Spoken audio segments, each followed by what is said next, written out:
অনেক কিছু খুব সহজেই জানতে পারবে। তো ডিজিটালাইজেশন, এআই নিয়ে অনেক কথা হয়েছে, এগুলোর উপরে আমরা এসএমএ ফাউন্ডেশন আরও কাজ করছি এবং করব।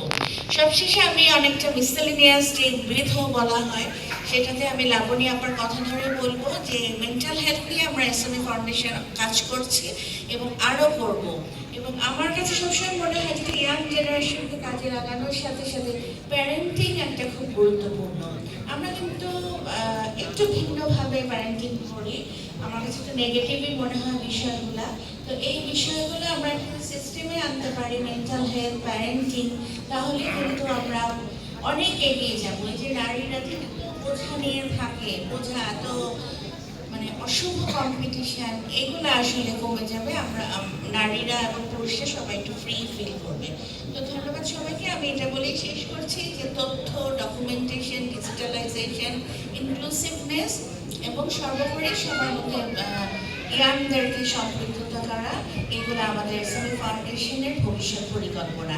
এবং টেকনোলজি নির্ভর ব্যবসায় সবাইকে করা, এবং অর্থ তো আছে, অর্থের বিষয়টা নিয়ে আমরা কাজ করে যাচ্ছি। এবং এখানে আরো অনেকে আছেন যারা বলেছেন যে দক্ষতা উন্নয়ন, সবকিছু নিয়ে আমরা আরেকটু এগিয়ে যেতে চাচ্ছি। ধন্যবাদ সবাইকে। আসসালামু আলাইকুম। Thank you. আমার মনে হয় আর